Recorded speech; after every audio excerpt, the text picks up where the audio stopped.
Hello, this is Terry Kuzma here at Penn State University, and we'd like to continue our discussion in materials and nanotechnology.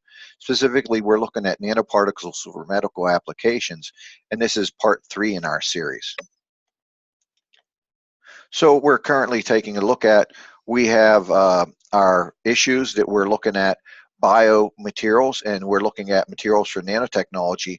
And now I'd like to take a look at our, I guess the main goal of this presentation, which is the liposome. So nanoparticles are useful due to their size and scaling in biology. Nanoparticles made from a nanoparticles can be made from a metal, a semiconductor, or a polymer, but they almost interact on a cellular level. Some terms will be defined to understand and view this interaction.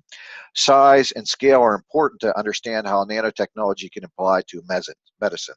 So, for example, we can approximate that a cell is about 10 microns in size.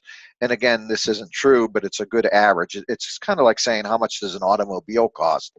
There's really no good number, but there is an average cost for an average type of vehicle in your region. And so we're going to say that a cell is about 10 microns, but that allows us to look at the pores on the cells. The pores on the cells typically would be able to pass materials around 100 nanometers in size, and an amino acid is about, again, 1 nanometer. There are different sizes, but approximation. So on the cellular level, we're looking at a cell being about 10 microns for our conceptual view of this.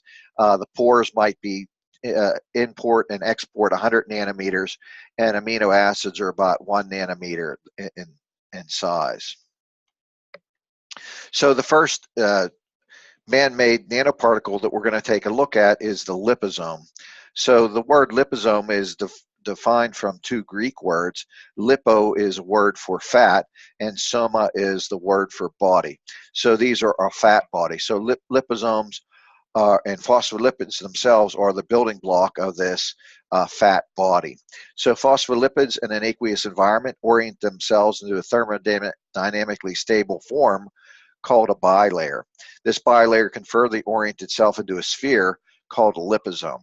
So again, this is a really energy efficient system because we're just using the chemical affinity of the materials to interact. We really don't need external energy to make this occur, except per se, I guess, random thermal energy. So when a liposome is artificially prepared, a liposome itself is an artificially prepared vesicle composed of a lipid bilayer. The liposomes can be used as a vehicle for administration of pharmaceutical drugs. They could be used to input DNA and RNA into cells. They could be used for cellular tagging, and they can also be used to deliver nutrients specifically to some areas in the body. It's important to note that liposomes are, biodegradable, and they're made of things that cells are made of. So these are per se a good fit for a material because the material isn't that diverse from material that's made naturally in the body. So this is a nice picture of a liposome. I really like it. I actually like the colors in it too. I like the red or whatever they call that. But this is a cutaway. So this shows a sphere with a section cut out, and we can see the top of this sphere per se. What I'm looking at right here is this area. In this area, we see the lipid bilayer. And again, this is a cutaway. And then on the outside of the lipid bilayer, we see these particular tentacles that are releasing from here. And we can assume that these tentacles are a sugar. And a typical sugar is polyethyl glycol. And what that does is it protects our liposome from being identified as a foreign object within the body. So that sugar is like stealth technology. And again, that's PEG, polyethyl glycol. And then we could see these yellow colored kind of entities here with these geometric shapes on the end. And we can assume that this orangish material over here is a protein or a tumor or something, and then this protein could be made that it actually locks and fits into this one. So I guess schematically what we're looking at this cartoon, we're showing that these proteins represented by these yellow things, that these can also interact with the body. So this would be another generation of liposomes that we actually tether proteins, and these proteins could be made to stick to other specific proteins in the body. So these could actually give us active targeting. The yellow could be active targeting. The sugars tend to seem as passive targeting, and the targeting issue there is it stays into the body for a long time because the sugar protects the liposomes from the RES system. So that would allow the liposome to stay in the body for a long time, and statistically could fall into a tumor site. So that would be a passive delivery system. So let's take a look at the building block of the lipid bilayer, which is the phospholipid that we did before. So it has this phosphate head here on the top, which is going to like water, and it's hydrophilic. And then the fatty acid tails, they're going to point away from the water. When we put two of these together, what we can do is form a membrane. And basically that's what we're doing within a liposome. And interestingly, the fat matrix, or the phospholipid building block of liposomes, generally they're extracted from chicken eggs, avian eggs, or a lot of times they could use soy fat from the beans. So those are I think the two most prevalent.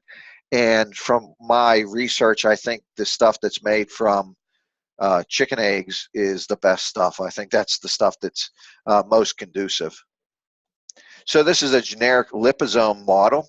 So we drew this here at Penn State. So this is the lipid bilayer we can see in here. And then what we can do is we can have actually binding binding proteins for targeting. And these could also be on the sugar arm. So we can show that we can have the PEG shown in the green here, this light green color. That could be the polyethyl glycol. We can actually put drugs into this liposome in different areas.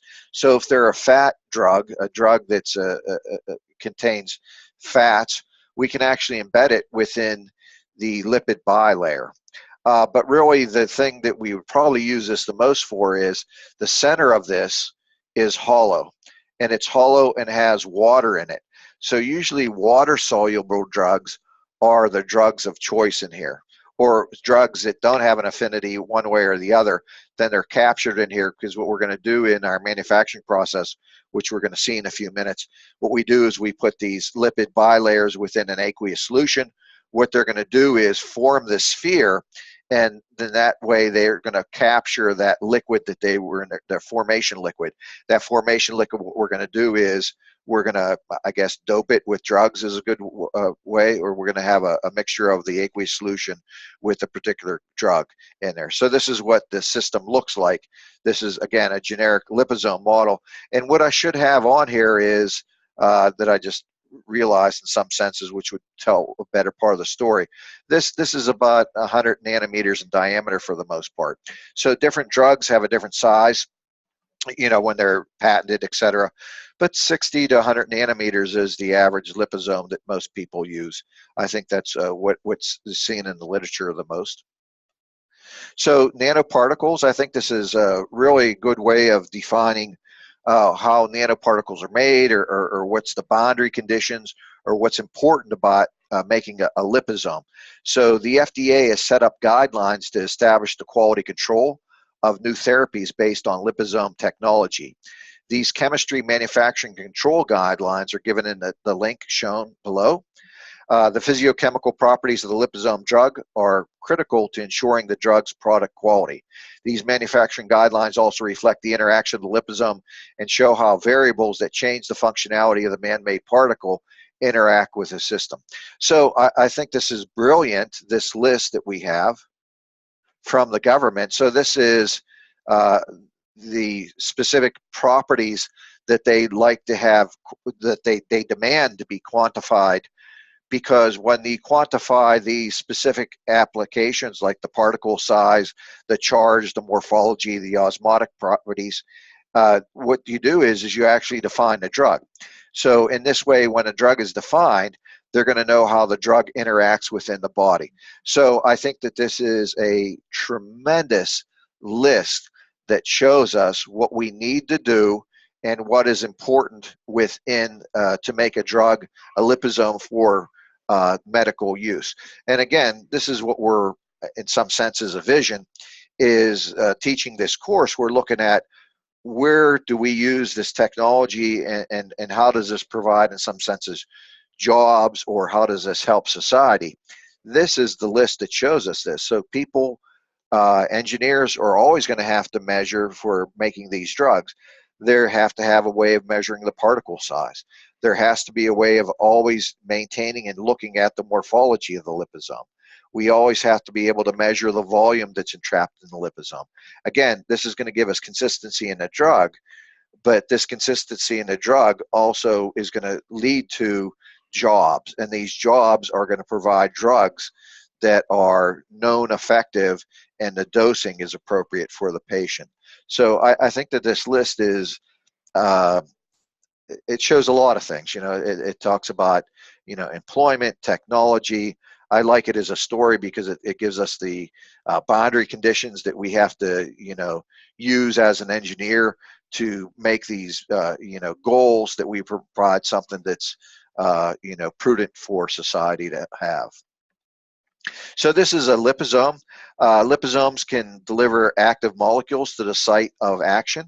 And what these do is, the liposome itself, we're going to take this to the local site. This way we don't need that much of the material in the body to provide the cure. So for example, when you have a cancer drug, what a cancer drug would do basically is kill the cancer quicker than it kills you. And in that case, that's difficult to maintain. Sometimes a cancer drug does kill the patient in excess amounts, and it certainly weakens the patient, and it certainly weakens the patient's ability to fight off the cancer. The drug itself does. So what we would like to do is use less of that drug and have that drug go only to the cancer and not degrade the rest of the patient. So that's why liposomes are good, because they could be, in a couple of different ways. They could be delivered actively or passively within the body, or actually like inside a tumor. If the tumor is large enough, what they could do is do like a needle biopsy or needle intervention, and basically shoot these liposomes directly into that area, so that they're not in the amount of material is minimized within the body. So the liposomes themselves, when they're formed naturally in this thermodynamic state, when we go to manufacture them, they come in these different configurations. So we have this multi-layer system, a single large vessel, and then we have the one that we want is this single layer vessel of moderate size of around 100 nanometers or so. So this one on the left is the one that we want. We don't want the one on the middle, and we don't want the one on the right, because they're not effective in the treatment on the cellular level. So we have to have some way of assuring that we don't have these ones that are on the right, and we have a lot of the ones that are on the far left. So this is basically how we make nanoparticles, or I guess this slide is here to show you the expense of nanoparticles. So from Sigma Aldrich, which is certainly a worldwide chemical supply place, you can buy liposome preparation kits. And the liposome preparation kit, I looked in a catalog recently, it was under $100. And what you get in there is you get this egg yolk derivative material, and that would, once it's put into water, it's going to form these liposomes with other processes that we're going to look at shortly. But what I did want to show, which I think is always important, which is another boundary value in materials and material engineering, is what is the cost of the material. So this is rather affordable. So this is I don't know, does it tell on here how much? I don't know the total size of the material that they give you, if it's so many grams or whatever. I was looking for that. I can't see that.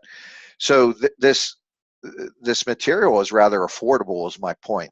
So this is readily available and certainly affordable, and it's available from many sources. I just pointed out Sigma Aldrich because they're a rather universal company, and but you can do a Google search and see other vendors that supply this material, but certainly very affordable.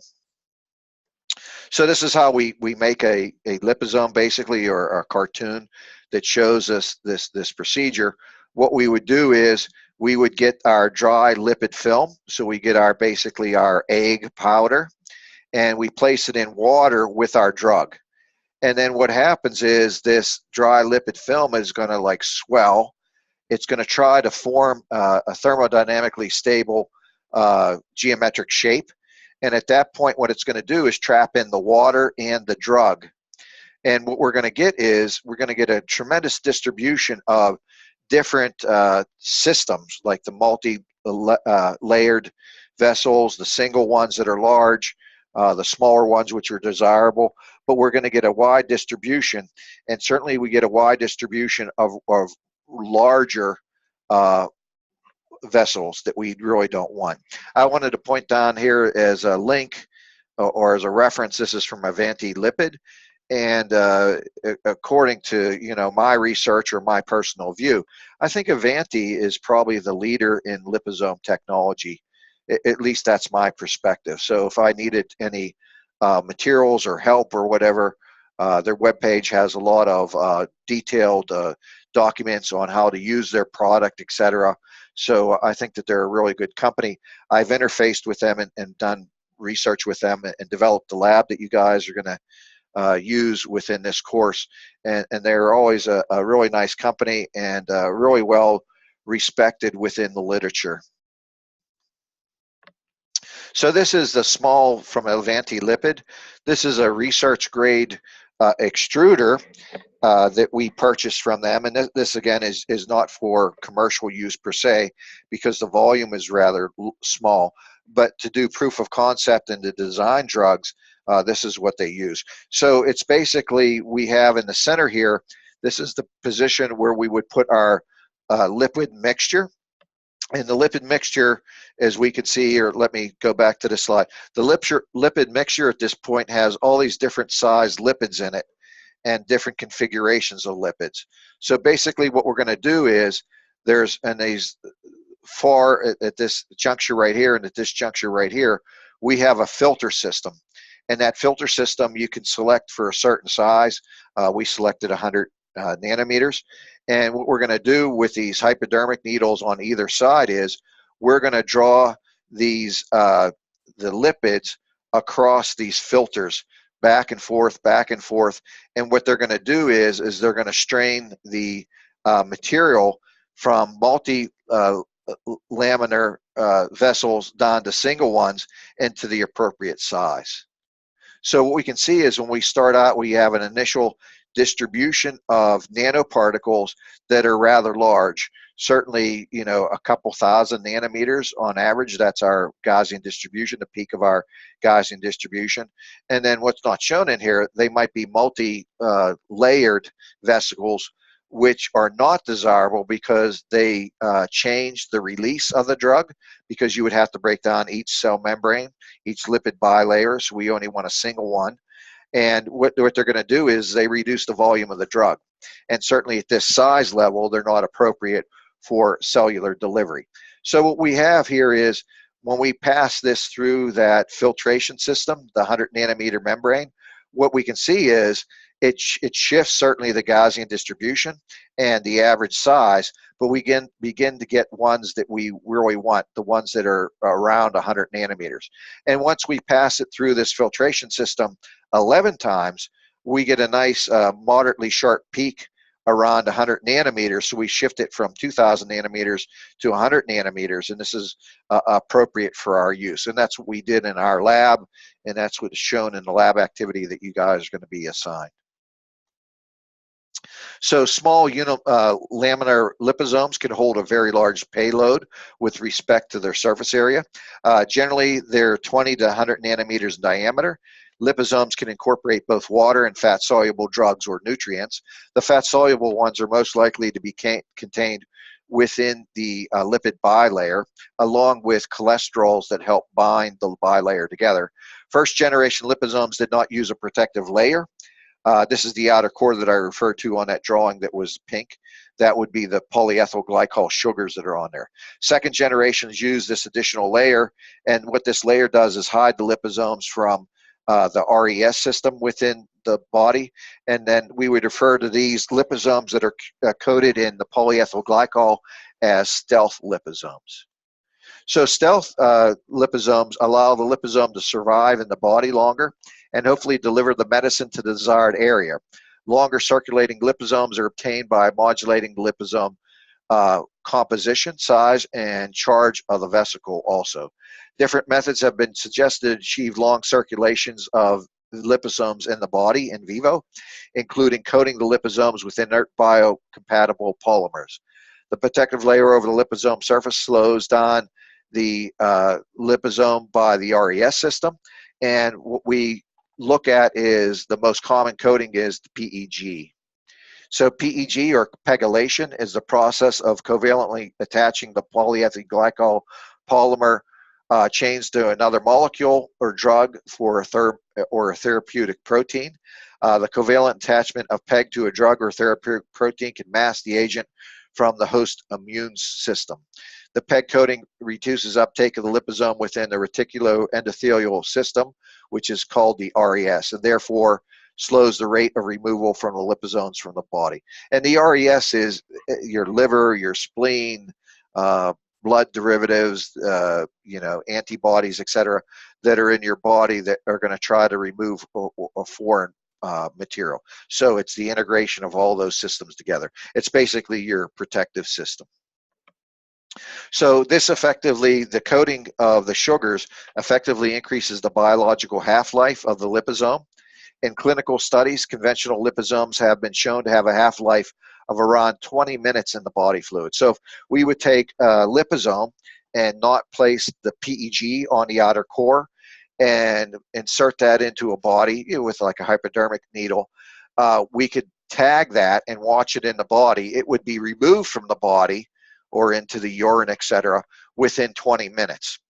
But if we would put the PEG on the outside of the liposomes, the half-life goes up to 5 days. So that's tremendous. Before we had a half-life of 20 minutes, and now this material is going to stay in the body for a number of days. This is important because we're going to have this material delivered passively by random, like falling into the tumor. So we want it to be in, we want it to see the tumor multiple times, pass by the tumor, and have the chance of falling into the tumor site. So this circulation time increase from 20 minutes to 5 days is very critical. We can also attach ligands to the outer shell of the liposome, and these ligands are going to specifically chemically target that area more than the rest of the body. I don't per se know that those drugs are in active use right now. They still might be in the developmental stage, but I'll have to plead that I didn't do a recent search of literature to see that. But a few years ago, they were not using antibodies tethered to the arms approved by the Food and Drug Administration. Those could have went through and passed. I haven't kept up on that. So liposomes can be used to house tagging molecules, and these tagging molecules can be used to look where the liposome goes into the body. So that's what they did in the initial studies. They actually put in a radioactive tag along with the drug within the liposome, and what they were able to do is look at the radioactive tag, and where they knew the radioactive tag was, since it was in the liposome, then they knew where the liposome was.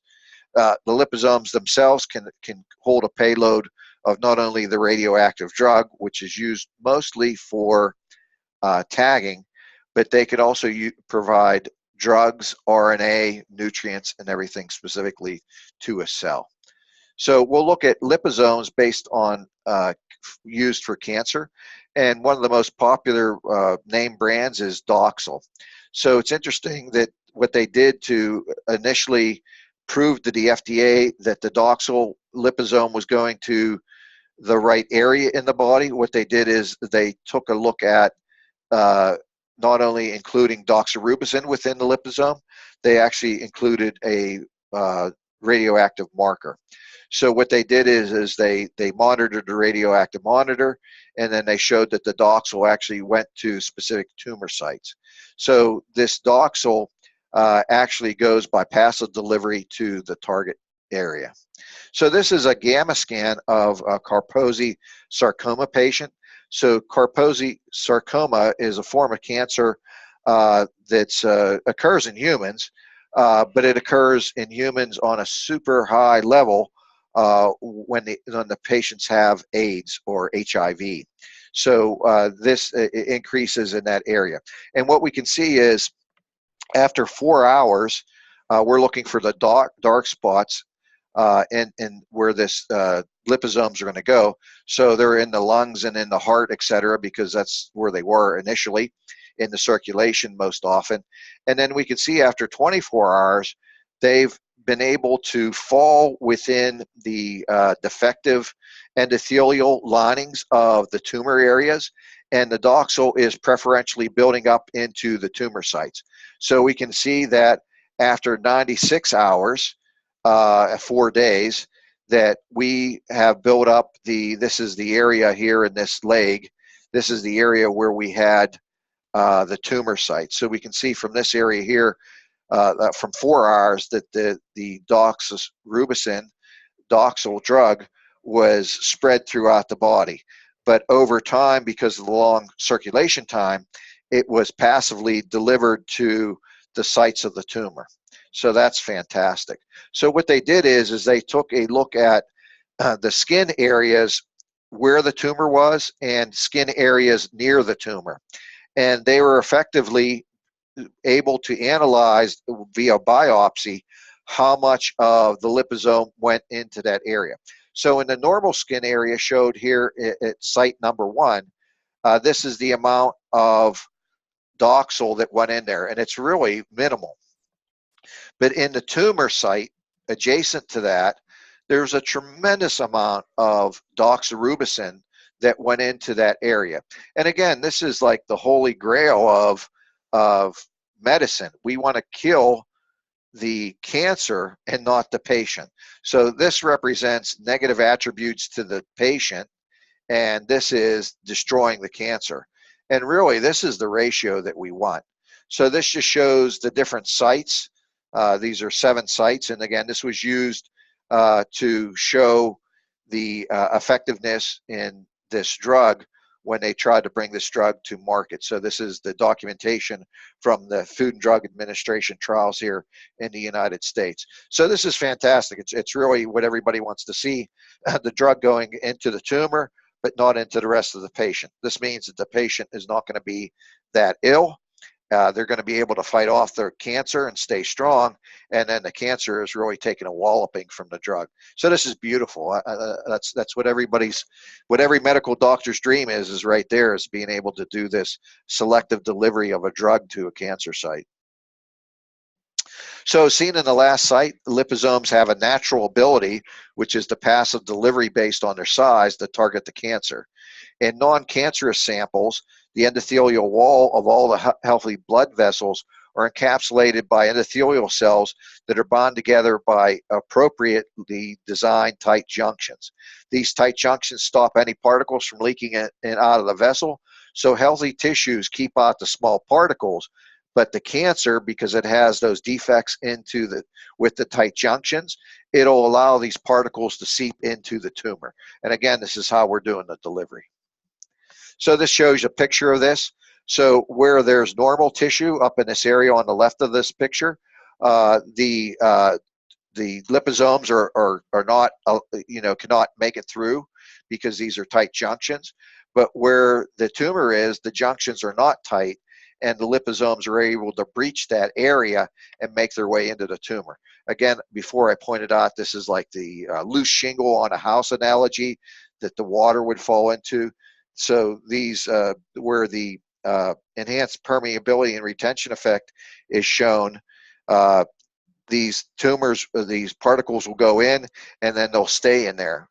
And they're able to, once they're in there, they look like a fat jelly donut, right? So they're fat, and then they have the poison on the inside, not jelly like a jelly donut. And what the tumor is going to do is destroy the liposome. It's going to use the lipid bilayer as energy, as food. It's going to break it down, and once it breaks down the cell membrane, it's going to release that drug that we have housed in the center of the liposome and kill the tumor. So this is a brilliant concept, in medicine. And this is another picture that shows the same thing. Tight junctions here on the left.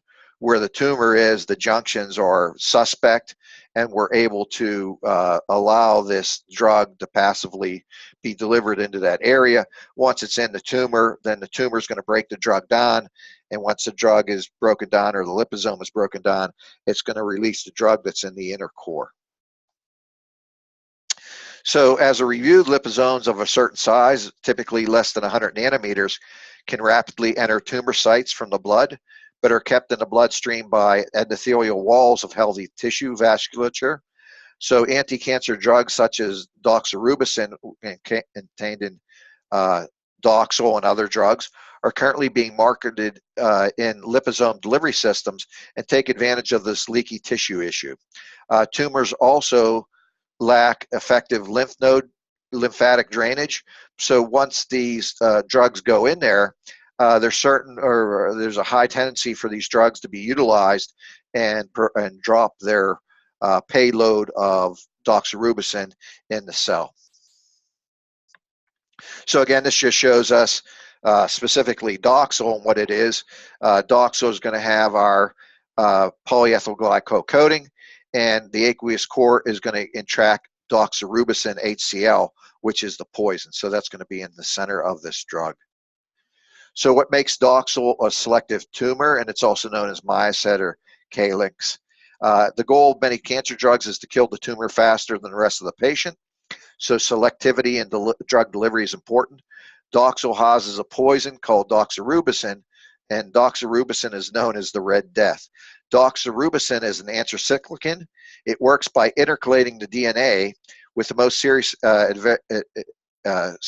effects being that it's going to destroy your heart. But if we keep it within the liposome and deliver it specifically to the tumor, it's going to do its work. And again, what an anthracycline is, it's going to tie up the DNA. So basically, it's going to tie up the DNA and not allow cell division. So we define cancer, one of the things we define in cancer is uncontrolled cell replication.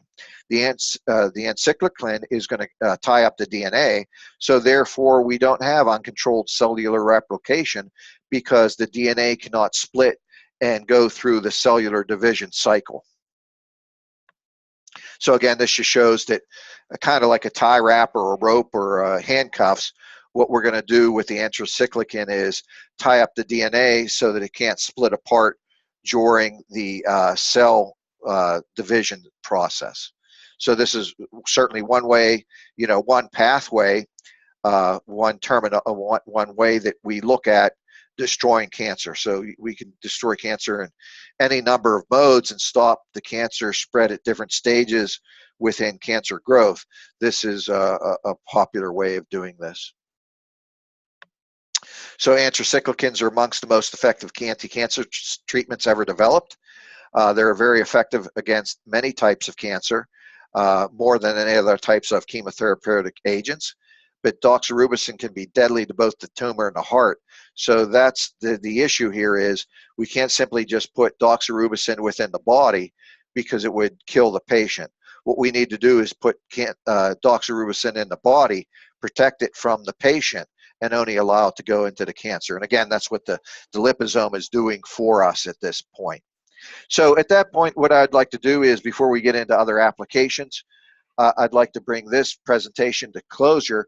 In part 4, we're going to look at further applications of liposomes beyond cancer and other materials such as metal nanoparticles and nanoshells for biomedical applications. So I hope you enjoyed this presentation, and I look forward to our further discussions on materials and nanotechnology. Take care.